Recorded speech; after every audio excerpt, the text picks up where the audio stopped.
હુકમનું સ્વાગત આપણે કરીશું. ધાર્મિક સમાજના લોકોએ કરીનું આયોજન રાખવામાં આવ્યું હતું.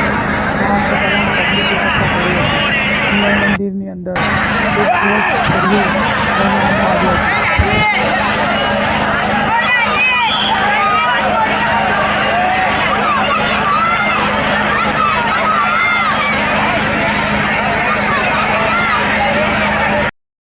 આજ રોજ શાનું આયોજન રાખવામાં આવ્યું છે?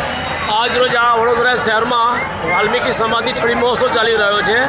વડોદરાની લગભગ 50 છડીઓનું આજે અહીંયા ન્યાયમંદિર ખાતે પૂર્ણાતિથિનો આજે સમય છે એટલે લગભગ બધી છડીઓ આજે એકઠી અહીંયા થવાની છે. છેલ્લા વર્ષોથી 50-60 વર્ષોથી આ છડી મહોત્સવનું આયોજન વડોદરા ખાતે ચાલી રહ્યું છે. અને આ છડી, મારું નામ જેડી સોલંકી, મારા રહેવાનું ગોત્રી.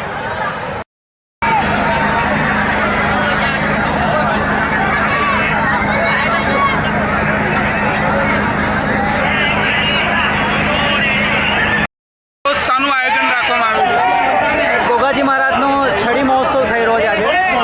સમસ્ત વાલ્મીકી સમાજ વડોદરાની અંદર જે છે બધા જ વાલ્મીકી સમાજ, સમગ્ર વાલ્મીકી સમાજ આજે અહીંયા છડી લઈને ભેગી થશે. આજે નહીં તો 45 થી 50 છડીઓ આજે અહીંયા આવશે. જે આમ ગોગાજી મહારાજ છે જેમનું મંદિર રાજસ્થાનમાં છે. લોકદેવતા જેવું છે ને કે ખાલી વાલ્મીકી સમાજ જ એમને પૂજે. સમગ્ર સનાતન ધર્મના બધા જ લોકો એમને પૂજે છે ત્યાં મંદિરે. ને એમનું આજે એક આ પ્રતિક અમે બનાવ્યું છે. પછી આજની અમારી થીમ છે ભોલેનાથ પર થીમ છે, સતી માતાવાળી. આપણું નામ? મારું નામ હિમાંશુ સોલંકી.